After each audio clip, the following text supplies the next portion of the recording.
Hello mommies, आप सभी pregnant हैं एंड अगर फर्स्ट ट्रिमेस्टर में है तो जल्दी ही आपको अपने बेबी की किक्स पता चलने वाले हैं। और अगर सेकंड ट्रिमेस्टर में है तो ये सारी जानकारी जो मैं आज आप सभी के साथ शेयर करने वाली हूँ बहुत ही मजेदार है, बहुत ही रोचक है। लेकिन शायद आपको ये फैक्ट्स पता नहीं होंगे जो कि आज मैं बताने वाली हूँ। सो वीडियो बहुत ही इंटरेस्टिंग है, वीडियो को पूरा देखें, जाने कि ये बेबी के किक से रिलेटेड क्या क्या बातें आपको पता होनी चाहिए। सो फ्रेंड्स, अगर आप पहली बार माँ बनने वाली है और अगर आप दूसरी बार माँ बनने वाली है तो थोड़ा सा एक्सपीरियंस डिफरेंट हो सकता है, क्योंकि पहली बार जब आप प्रेग्नेंट होती हैं तो आपको बेबी किक्स थोड़ी देरी से फर्स्ट ट्रिमेस्टर के बाद में पता चलते हैं, लगभग 16 से 20 हफ्ते के बीच में जाके पता चलेगा। लेकिन अगर आप दूसरी बार प्रेग्नेंट है तो ये आपको पहले ही पता चलने लग जाएगा। सो पहली बार जब बेबी का किक होता है वो कैसा होता है?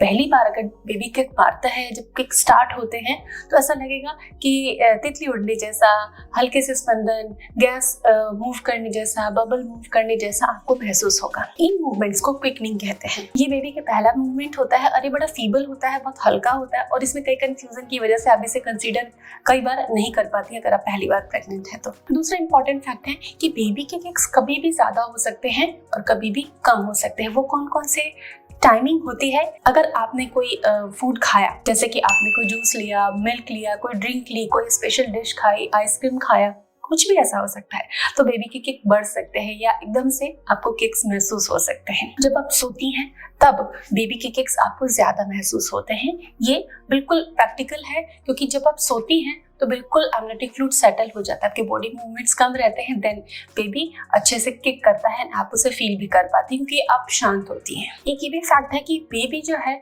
रात के समय में ज्यादा किक करते हैं। ऐसा क्यों? क्योंकि देखिए सिंपल सी बात है, दिन में आप चलती फिरती रहती हैं, एक्टिविटी करती हैं, तो इससे क्या होता है, बेबी को स्विंग जैसा फील होता है, एमनियोटिक फ्लूइड हल्का फुल्का हिलता रहता है क्योंकि आपकी बॉडी के मूवमेंट्स होते रहते हैं।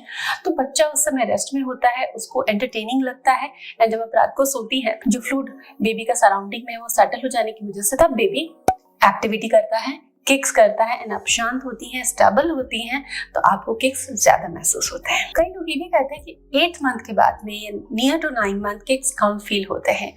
तो फ्रेंड्स, ये जानना बहुत जरूरी है कि बेबी जब फुल ग्रो कर जाता है, जो यूट्रस के पूरे शेप में अच्छा वेट ले लिया है, अगर बेबी ने पूरा ग्रो कर गया है तो उसके किक्स जो है 9 मंथ के आसपास आपको कंपैरेटिवली सेकेंड ट्राइमेस्टर के कंपैरिजन में थोड़े से कम लगेंगे। लेकिन लगेंगे कब लगेंगे? नाइट टाइम लग सकते हैं, जब आपने कुछ फूड लिया है तब लग सकते हैं, आप स्टेबल बैठी हैं, म्यूजिक सुन रही हैं, तब हो सकता है लगे। लेकिन बहुत फ्रिक्वेंट जो सेकेंड ट्राइमेस्टर में लगते थे वो हो सकता है कम लगे, लेकिन यूनिवर्सली लागू नहीं होता, क्योंकि हर बेबी का वेट, एमनियोटिक फ्लूइड और यूट्रस में जो स्पेस है, इन सबकी कंडीशंस वेरी करती हैं, तो इस सब पे 100% लागू नहीं हो पाता। कुछ बच्चे लास्ट तक बहुत अच्छे से किक करते हैं एंड कुछ बच्चे शुरू से ही कम किक करते हैं। क्या कुछ ऐसी चीजें हैं जिनको लेने से बच्चा ज्यादा किक करता है? यस।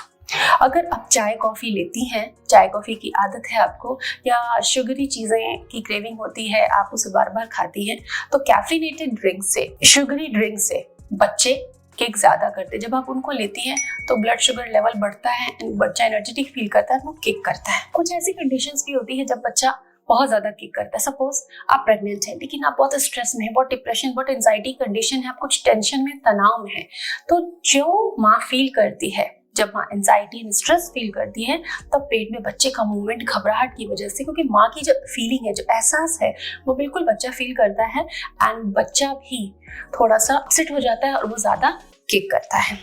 बिल्कुल इसी तरीके से सेकेंड ट्राइमेस्टर से जब आपको लाउड नॉइज का एक्सपोजर होता है, सपोज ट्रैफिक का, कार की हॉर्न का, कुत्ते के भौंकने का, घर में आप तेज टीवी चला रहे हैं, तेज म्यूजिक चला रहे हैं, या कई बार कुछ लोग गलतियां करते हैं कि हेडफोन को अपने पेट पे टच कराते हैं, तो वो जो साउंड, अगर तेज साउंड लगता है तो बच्चा बहुत तेजी से किक करने लग जाता है। तो कोशिश करें बहुत तेज नॉइज का एक्सपोजर ना रखें। कई बार अर्ली स्टेजेस में बहुत तेज नॉइज से मिसकैरेजेस भी हो जाते हैं, कुछ ऐसे भी केसेस रिपोर्ट हुए हैं।